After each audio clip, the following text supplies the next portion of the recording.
It's certainly at this time my pleasure to welcome the Dean of the College of Agriculture and Life Sciences at North Carolina State University, Dr. Richard Linton. We all know Dean Linton. Many of you, he's traveled with Dr. Bonanno, Extension Director, and others across the state doing hearings. He's out across the state. He's no stranger to Farm Bureau. He's been with us before. We work closely with the Dean and his administrative team on many, many issues. And Dean Linton and his team have completed outstanding work on projects, certainly that are important to Farm Bureau and important to farmers. The Plant Sciences Initiative, improving rural access, improving access to the college for our rural students. Lieutenant Governor Dan Forrest said he's the best dean in the country, and I'll just back that up entirely, that Rich Linton, I've counted him not only as a dean, but certainly I count him as a personal friend. Let's welcome the dean of our college, Rich Linton. Dean.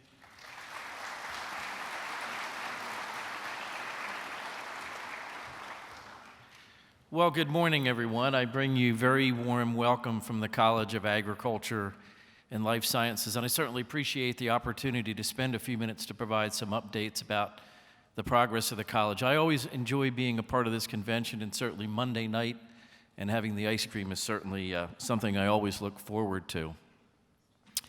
You know, 7.5 years ago, we embarked on a journey together in the state of North Carolina to be able to build a better North Carolina agriculture. And as a part of that, the College of Agriculture and Life Sciences had an ambitious goal, which is to be one of the best in the country. In fact, we said we'd be a top 5 College of Agriculture in the nation, and that we would instill the importance of the land-grant mission of applied and basic research, cooperative extension and engagement, teaching and engagement through international programs, and global engagement.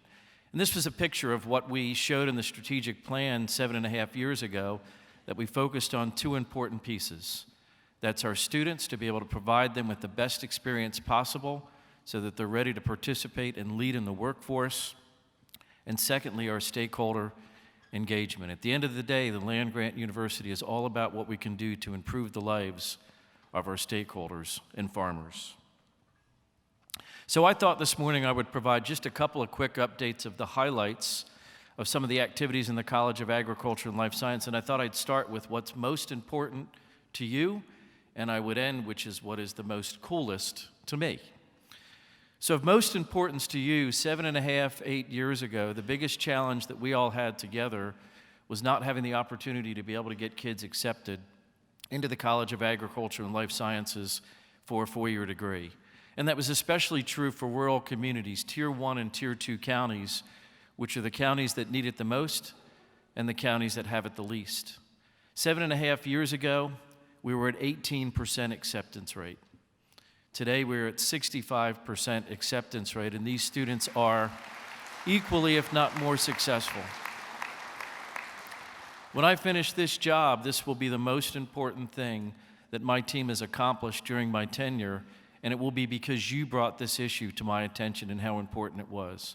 The other 2 things that are important relative to people is we're hiring faculty more than any other college in the nation. In a 4-year period, we will hire 130 faculty. That's more than any other College of Agriculture in the nation, more than 2-fold more than any other College of Agriculture in the nation.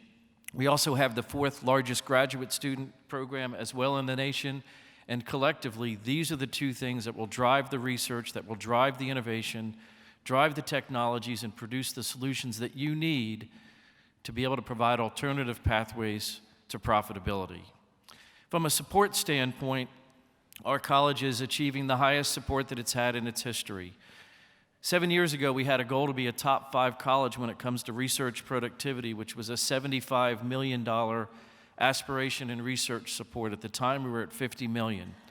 Last year, we exceeded $86 million, and this year we'll probably exceed $121 million in research support. Last year, we also achieved our highest grant in our history, a $32 million grant relative to the Plant Sciences Initiative for understanding the microbiome from the Novo Nordisk Foundation. We're also the #1 organization, university in the country relative to philanthropic support. From an infrastructure standpoint, this has been the year of new facilities being finished and new facilities being built. This year, we celebrated 7 new facilities on campus, off campus at our research stations at Kannapolis and also Lake Wheeler Road to be able to help support our industry and help support our researchers to provide better solutions. And I think, as all of you know, this past September, we broke ground on the most advanced building to be able to support plant sciences with the North Carolina Plant Sciences Building. Our impact to this state is immense. If you take a look at our cooperative extension network, which is the heart and soul of a land-grant university, we're the second largest cooperative extension network in the country. This past year, Rich Bonanno led an economic feasibility study that showed the relevance, that showed the importance of cooperative extension to communities and our stakeholders. It's a $2.1 billion impact to the North Carolina economy. We're not only working locally, but we're working globally as well. From a global perspective, almost 70% of our faculty are involved in almost 100 countries around the world, making a difference not only for North Carolina, the nation, but also the world. And the coolest thing, we now have Howling Cow ice cream available in every single Harris Teeter store in the state of North Carolina. So I reach out to all of you and say thank you.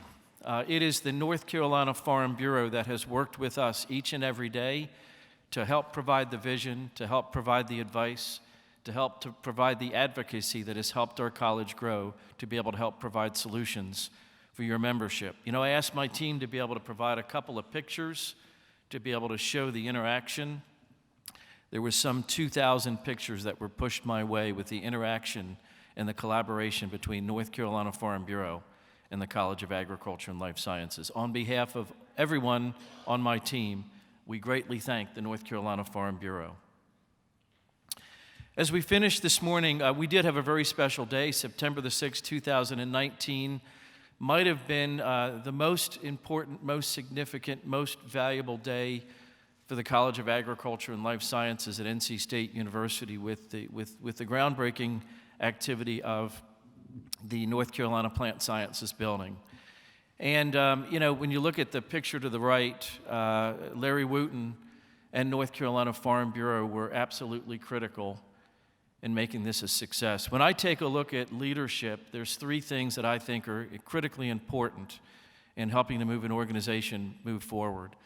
The first is, does somebody care about the organization? And I will tell you, with Larry Wooten's leadership, there's not a person that's cared more about an organization than I've ever met in my life. You can see it and you can feel it in your bones. We were talking this morning, you know of his leadership when he walks in the room, he has that presence. So care for the organization is one.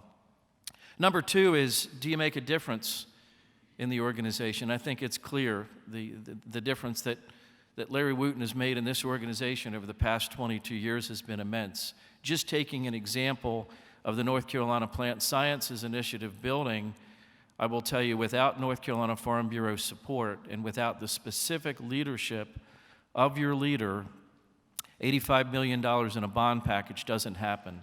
I know all the work that was done in working with the General Assembly.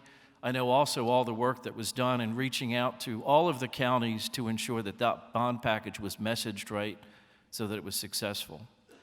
The second piece to that puzzle was a $45 million gift, the largest gift in our history in the College of Agriculture and Life Sciences. When the Golden Leaf Foundation invited the team to come talk about it, it was 3 people. It was me, it was the Chancellor of NC State, and it was the President of Farm Bureau. And I can remember, and I don't even know if you remember this, the last question that was asked from the Golden Leaf Foundation was, Larry Wooten and Farm Bureau, do you endorse this? And the answer that came back from Larry Wooten was absolutely, with no reservation. Without Larry Wooten and without the support of the North Carolina Farm Bureau, there's no way that this Plant Sciences Initiative and this Plant Science Building are possible. The third thing that I think is important for a leader is that a leader leaves the organization in better shape than when he came into the organization. I'm not sure what shape Farm Bureau was in 22 years ago. I suspect it was pretty good. But I also suspect that it's in much better shape today than it's ever been, which gives us all hope about the future, that North Carolina Farm Bureau is in as great a shape that it possibly could be. With that, and on behalf of the entire College of Agriculture and Life Sciences, ladies and gentlemen, Larry Wooten, we thank you.